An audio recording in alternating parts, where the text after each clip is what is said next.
The moment your dog figures out you're about to close a bathroom door is not when you grab the handle. It's earlier than that. It's when you stand up from the couch, or when you set your phone down. Some dogs read it in the change in your breathing, and they're already moving before you've taken 3 steps. By the time you put your hand on that door, your dog is right there. Not anxious, not whining, just present, looking at you with an expression that's hard to name. You close the door. There's a pause. Then you hear it, the soft sound of them settling down on the other side. Here's the thing. Most people explain this in one of 2 ways. Either the dog is anxious, or the dog just loves you and doesn't want to be apart. And those aren't wrong. But they're also not really the answer. Because when researchers started studying this behavior specifically, not just following in general, but the bathroom door behavior, the closed door response, what they found was something that changes how you read that moment entirely. By the end of this video, you're going to understand exactly what your dog is doing at that door. And I promise you, it's going to make you look at them differently. So let's start with the actual answer. The short version. Your dog follows you to the bathroom because it has built a model of you as the most reliable source of information in its environment. Everything it needs to know about whether something is safe, whether something is about to happen, whether the world is operating normally. It reads that through you.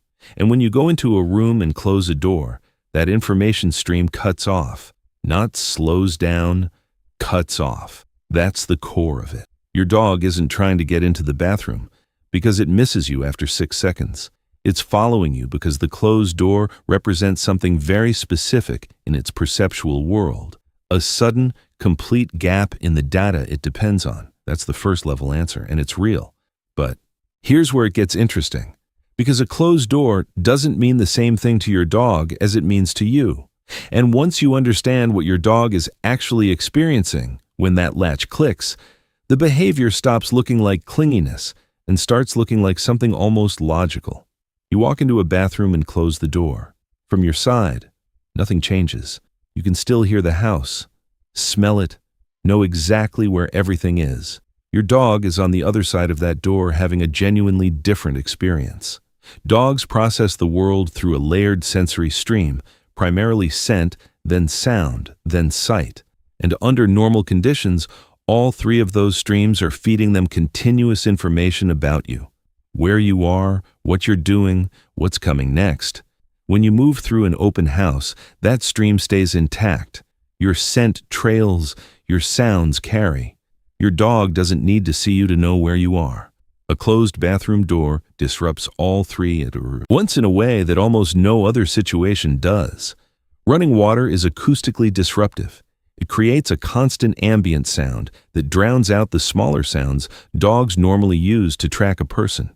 Bathroom doors tend to seal better than interior doorways, which limits airflow and reduces scent. And obviously they can't see you. In terms of raw sensory access, the bathroom is the room where your dog loses the most information the fastest. This isn't a small thing. Dogs aren't wired to simply tolerate information gaps about their primary attachment figure. They're wired to close those gaps. The behavior at the door, the positioning right against it, sometimes with their nose pushed to the gap at the bottom, isn't random.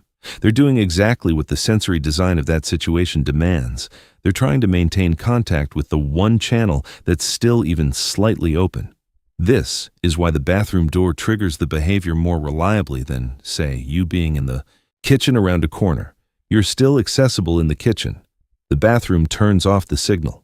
Here's where the research gets specific in a way that changes things. A team at the Clever Dog Lab in Vienna ran a series of experiments tracking what happens to a dog's behavior when its owner is in the room versus when they leave.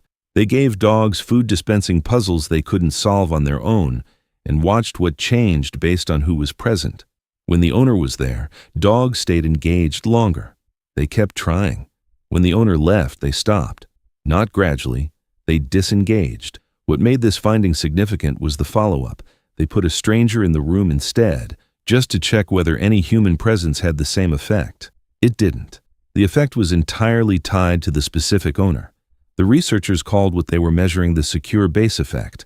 Your dog uses your presence the way a child uses a parent at the edge of a playground, not because they can't function without you, but because your presence tells them the environment is readable. You're not a crutch, you're context. With you visible, the world has a frame around it. Now take that into the bathroom. Your dog isn't sitting at that door because it can't handle being alone.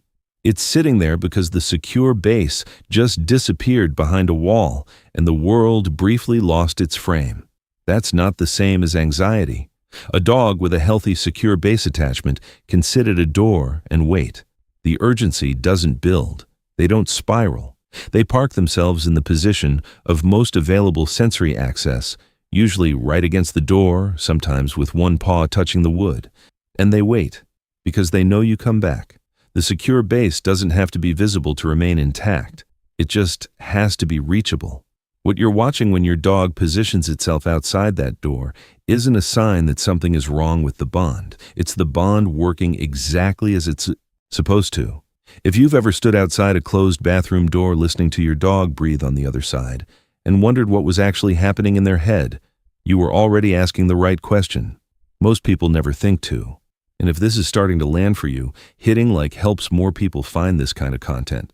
It genuinely makes a difference in how far these videos reach. There's a detail in how dogs wait at that door that most owners notice but don't know how to read. Some dogs sit. Some lie down with their head pointed at the door. Some press their nose flat against the bottom gap and hold it there for the entire time you're inside.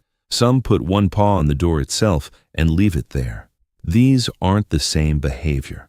They're different expressions of the same underlying drive, and they tell you something about the dog's internal state. A dog that sits or lies quietly near the door, positioned so they can hear and smell, but not pressing or pawing, is doing what researchers call passive proximity seeking. It's monitoring, comfortable. The information gap is uncomfortable, but the dog is managing it without distress. A dog that presses against the door, shoves its nose into the gap, or actively paws at the wood is doing something closer to active contact seeking. The gap has become harder to tolerate. This doesn't automatically mean clinical anxiety. It can simply mean a dog with a higher baseline need for proximity, or a dog in an environment that's unfamiliar, or a dog that's had a day with more stimulation than usual. Context matters. And then there's the dog that whines, paces, and escalates even after you've responded, even after you've said something through the door. That's different. That's a dog whose nervous system isn't regulating around the temporary absence, and it's the one scenario that deserves closer attention. The distinction between these three is actually something owners can learn to read pretty quickly once they know it exists. Because the behavior at the door is your dog's most direct real-time report on how they're handling the information gap you just created. Pay attention to what they're doing, not just that they're there. The part that genuinely surprised people when it came out, because it shifts the entire conversation, is the genetic component. In 2017, researchers at Princeton identified structural variants in two genes in domestic dogs, GTF2I and GTF2IRD1.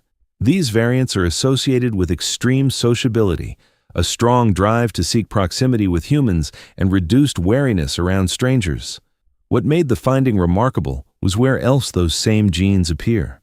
In humans, the deletion of the equivalent regions causes Williams-Barré syndrome, a condition characterized by an almost compulsive drive to approach and connect with people, a constitutionally reduced social distance, and a warmth toward strangers that most humans don't have. Clinically, it's sometimes described as a genetic predisposition to human connection. Wolves don't carry these variants, dogs do. So when your dog is outside that bathroom door, pressing against the wood, holding absolutely still, waiting for the sound of your footsteps, part of what you're looking at is the endpoint of thousands of years of selection. Not for hunting, not for protection, specifically for the drive to stay near humans and to find that proximity rewarding. The bathroom behavior isn't a habit your dog picked up from being spoiled or from one too many late nights on the couch with you. It's not about how the dog was raised, though that matters too. At a measurable level in its genome, your dog was built to close the distance between itself and you whenever that distance opens up. The closed door is an obstacle to something the dog is genetically motivated to do. Its response to that obstacle is remarkably consistent across breeds, across ages, across individual temperaments. Because it's not really about personality. It runs deeper than that. Here's the part that trips people up, because the behavior looks the same from the outside, whether the dog is healthy or struggling. A study out of Tufts University in 2006 found something that surprised a lot of people in veterinary behavioral medicine at the time. Dogs with clinically diagnosed separation anxiety did not spend more time near their owners at home than dogs without it. The following behavior, the tracking, the door positioning, was not a reliable indicator of a clinical problem. Following everywhere and separation anxiety are not the same thing. They overlap sometimes, but one does not cause the other, and one does not predict the other. The distinction is in what happens when the following doesn't work. A healthy Velcro dog, the term researchers use for dogs that track their owners closely, can disengage. When you close the door, they position themselves and wait. When you come out, they check in and then go back to doing whatever. They don't carry the intensity of the moment forward. The waiting is just waiting. A dog with a clinical anxiety pattern can't put it down. The door closing is the beginning of an escalation, not a pause. They whine and it builds. They scratch and don't stop when it doesn't work. They pace. And when you come out, the relief is intense, more intense than the situation calls for. Because for that dog, the gap wasn't a temporary information cutoff.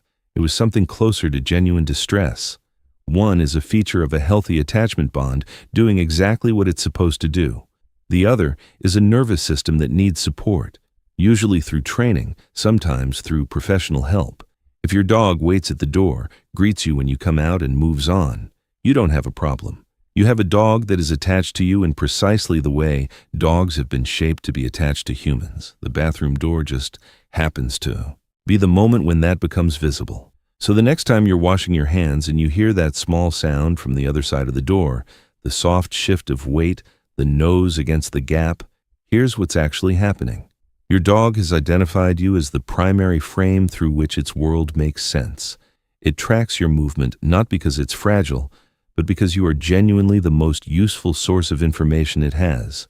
When you disappear behind a door, it positions itself at the closest point of available sensory access, and it waits, because in its experience, you always come back, and things go back to being readable.